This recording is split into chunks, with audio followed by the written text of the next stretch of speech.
Welcome back. This week I'm going to show you the next 5 stitches, so stitches 11 to 15. So the stitches that I'm going to work on tonight are chain stitch, which is this one at the top. The first 2 rows there, then there's a pink row there and another brighter pink, which is also chain stitch. And then the second stitch that I'm going to show you is the Lazy Daisy, which is the one that looks like flowers. Okay, so the blue flowers, and then you can also do a single Lazy Daisy stitch, which I've used for leaves, and I'm going to show you how to do that. And then the third stitch is Satin Stitch, and on this sampler that I've made before, the Satin Stitch is on the circles, so there's 5 circles there, they're all Satin Stitch. So you can see the Satin Stitch on this sampler, and then I'm also going to show you, this is a little piece that I did in a class with a teacher called Amy Jones, and I've just got Satin Stitch there around the edge, around the outside of the little medallion, and there's various places there that I'm showing you that I've done some Satin Stitch.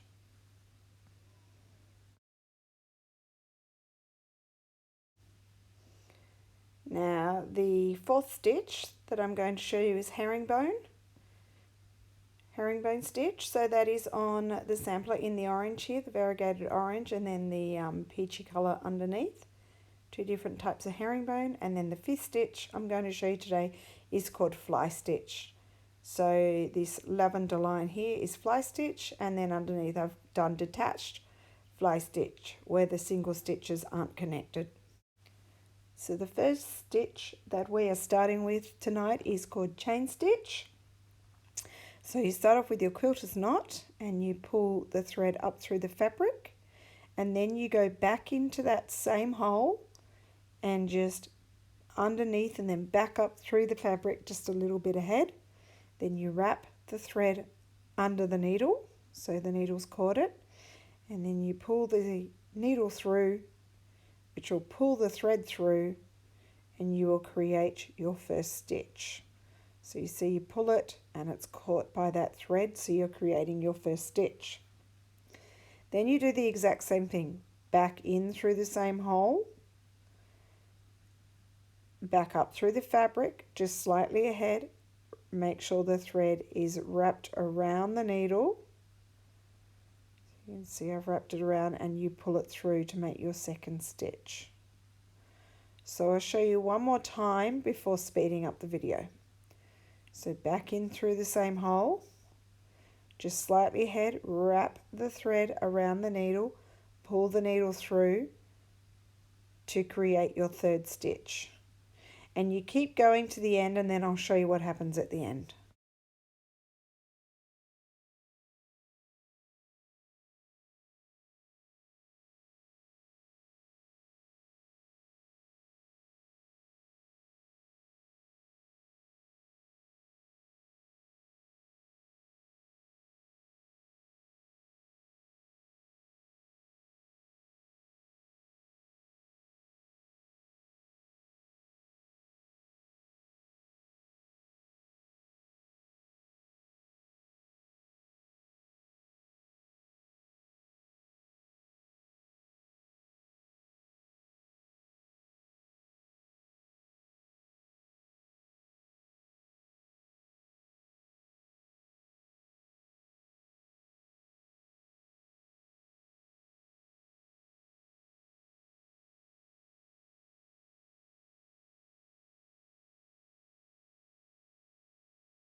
So I'm up to the final stitch here, and you just put the needle back down through the head over the top of that final stitch so that you just catch it at the end. Can you see there I've made a little stitch over the top so that you hold that final stitch down and then you finish it off on the back. Okay, so I've done 2 rows and now we're moving on to the second stitch, which is called Lazy Daisy Stitch. So it's similar to Chain Stitch where you just come up through the fabric, then you go back down through the same hole just like the Chain Stitch, and you wrap the thread around the needle, same as the chain stitch. And then what you do is you just put the needle back down over the top of that stitch so that you hold it down. So I'm just trying to hold it up there so you can see, hopefully you can see. I did try and zoom the camera in a bit more this week, so occasionally I might accidentally go off screen, but just trying to help you to see a little bit closer. So this time we come underneath, back up through the middle, back through the same hole, create the little stitch, wrap your thread around the needle. It doesn't matter which way you wrap, left to right or right to left, it doesn't matter. You pull it through. Sorry, I'm a bit off screen there. And then back down over the top of that stitch so that you hold it in place. And you basically, for a Lazy Daisy stitch, you can do as many petals as you want. I'm just doing 5 in each of mine, but you could do more. It's up to you. So I'll let you watch this first Lazy Daisy. We're up to the 3rd petal. Just so you make sure you've got the idea about how to do them. And then once I've finished this first one, I'm going to speed up the video so that you can see me get to the end much.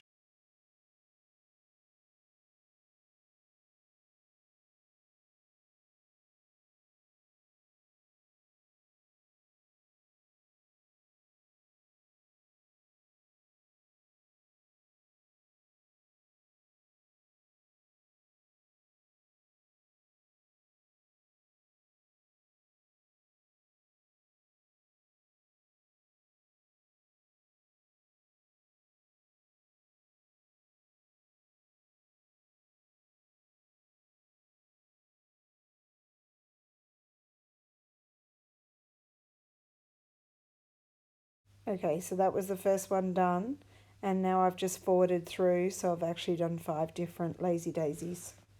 In the middle of each of my Lazy Daisies, I'm going to do a French knot, which is the knot that you learnt to do last week, just to finish off each flower. I think they look better with a little center thing. So I'm just wrapping it one time around.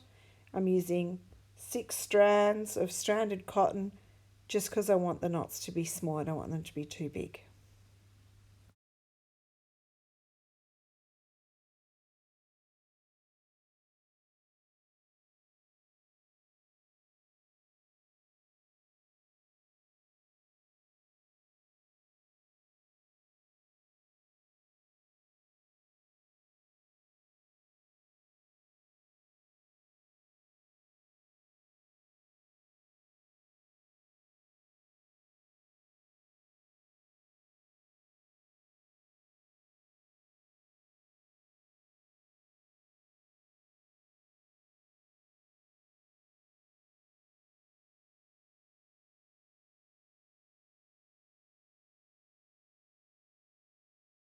So my first 5 Lazy Daisies are done, and now I'm going to show you another way that you can use a Lazy Daisy stitch.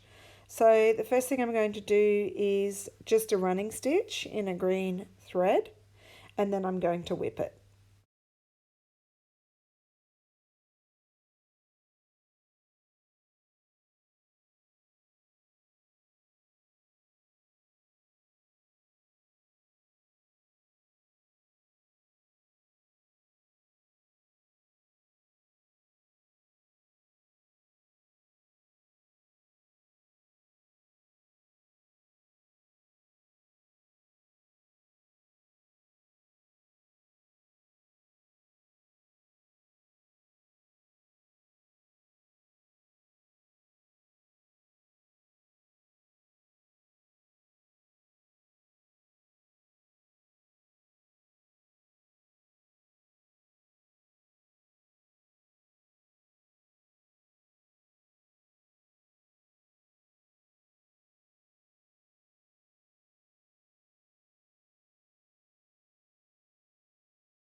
Now I'm going to create some leaves on the whipped running stitch, which is like a stem. So again, I'm using a single lazy daisy stitch, just like I did with the flowers, but I'm doing one on one side and then I will do one on the opposite side.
So I've just sped it up so you can see that I've got all the petals along the stem and I'm just finishing off.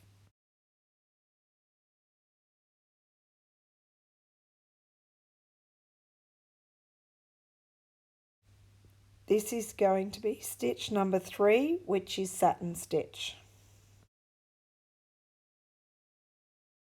So you can see on this original sampler that I've done, those circles, they're all Satin Stitch.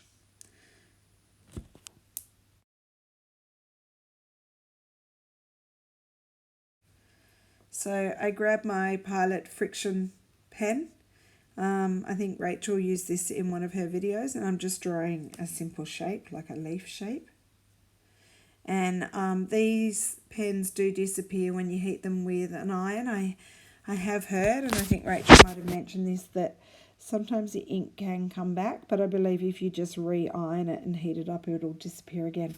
But my intention is to actually stitch over the full shape so that you won't see the black lines. So the first thing I like to do with Satin Stitch is just to do a back stitch the whole way around the inside of this circle.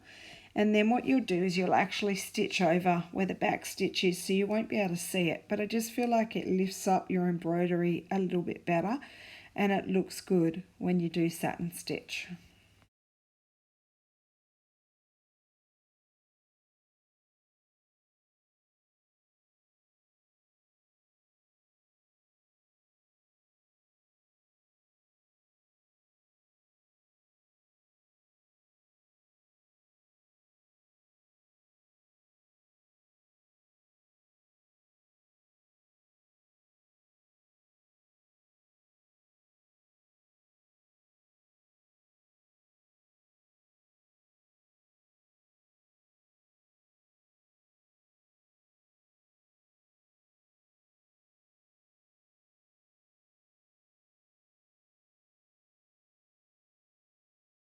Now that the back stitch is complete, I'm going to start the Satin Stitch. So satin is just where you're going over the shape from one end, so coming out one end and going straight back down through the other end. So this cotton I'm using for this first shape, the purple cotton, is a stranded cotton and I'm using all 6 strands, so it's quite thick. So you just go back in on one side of the shape and then reach over and push the needle back through on the other side. And you basically just keep repeating this process until your whole shape is covered and you feel like it's neat enough. So mine at the end here doesn't look that great. I could try and get it a bit neater, but I think you'll get the idea.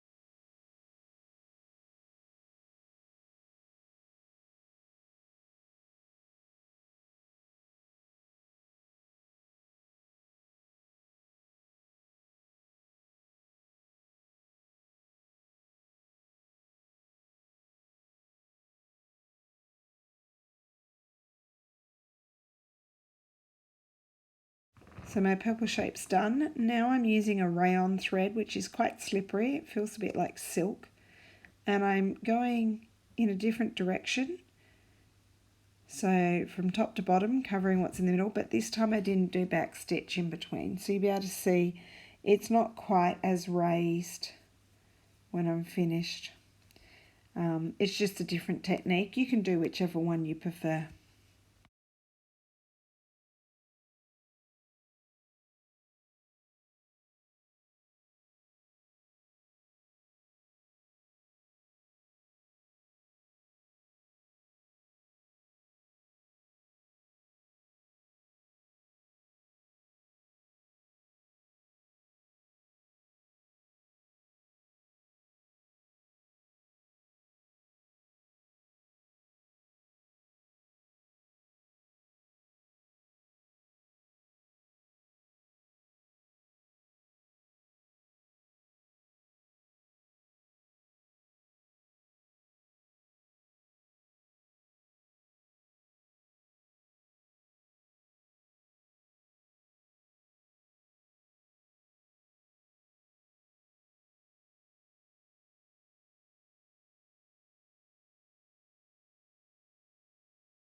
So now I'm on to my third one. Again, I'm doing a back stitch around the inside.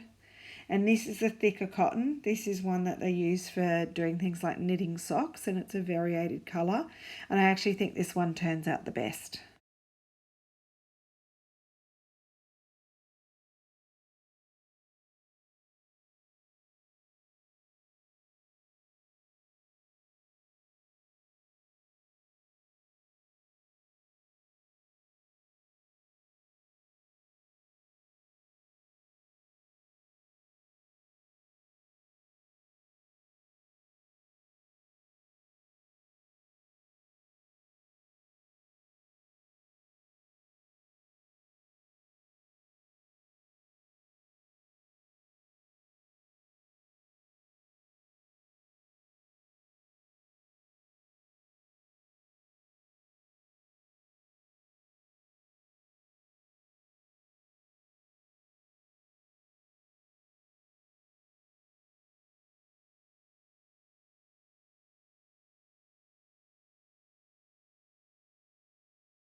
So we are now up to stitch number 4, which is Herringbone Stitch.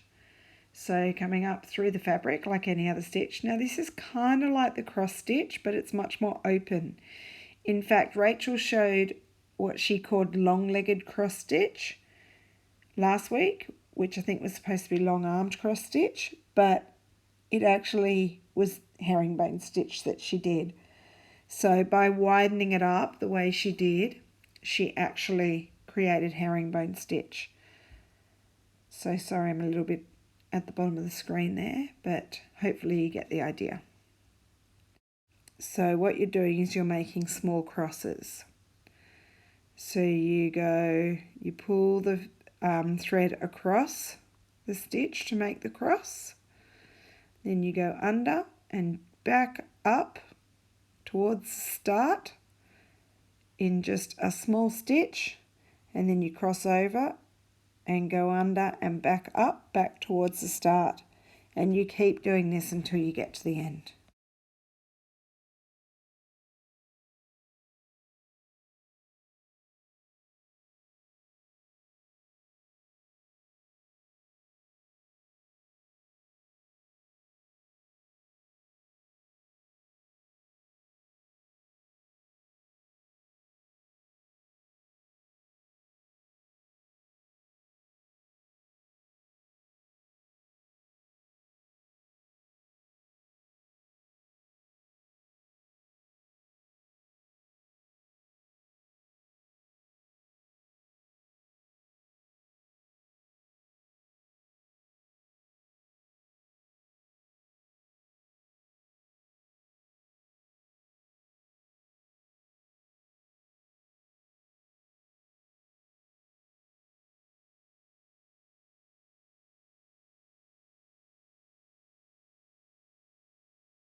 So we're at the end now, and all you do is you just go back down through the fabric. It's actually a really quick stitch, that one, so it's a good filler. This is stitch number 5, which is fly stitch. Not to be confused with feather stitch, as my sister did confuse them last time she tried to do them. So as you can see on my other stampler, the fly stitch is the one in the lavender, and that is the first one we're starting. So just come up through the fabric like normal, then do a stitch to the side and back down to the middle, because you're going to make like a Y shape. Okay, sorry, I'm very low on the screen again. I will move it up. I just forget sometimes when I'm actually filming this. I film for between sort of an hour and a half to 2 hours. And then when I put the videos together, I do try and speed them up for you in various parts, just so that you can get through. You don't need to sit there for 2 hours watching me stitch. And then I slow the video down again when I'm showing how to do something. So I'm better on screen now, and I will explain it again. So we're just creating our second stitch there. The type of fibre I'm using is a neon wool thread, so it's probably a very synthetic thread. I love neon colours, I think I've said that before, and this is a neon red. Okay, so we come up through the fabric just a little bit higher than where the bottom of the Y is. Go into the fabric at the same height and then in through the middle there. So pull your thread through, you're making your Y, and then you add your stem by stitching down. And then we come up again, slightly higher than where the last stitch ended, the bottom of the Y, across at the same level as the other side, through the base of the Y, pull it through. It's a bit tricky with wool thread, and stitch down. All right, I'm hoping that you kind of have got the idea now. I'm going to speed up the video.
Just to finish off our fly stitch, we just create the last Y and put on the tail, and we're done.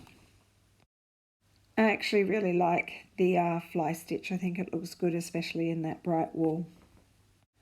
A variation on the fly stitch is to do single fly stitches.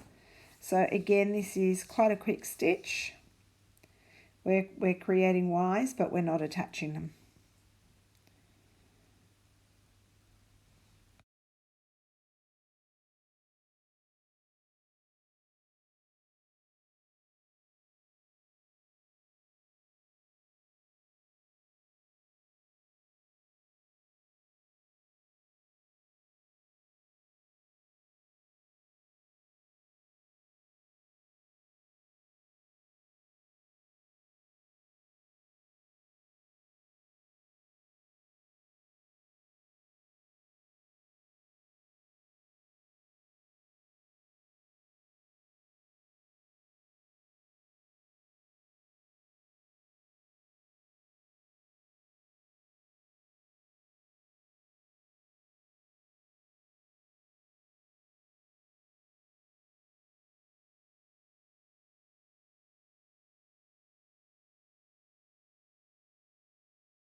So that was our 5 stitches, and now that they are all done, you can fill in a bit more of your space by adding in some more rows, which is what I'm about to show you.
So my 5 stitches are done, and now Rachel is going to show you her 5 stitches. So number 1, she's got bullion knot, and I've done a few different types of bullion knots across here.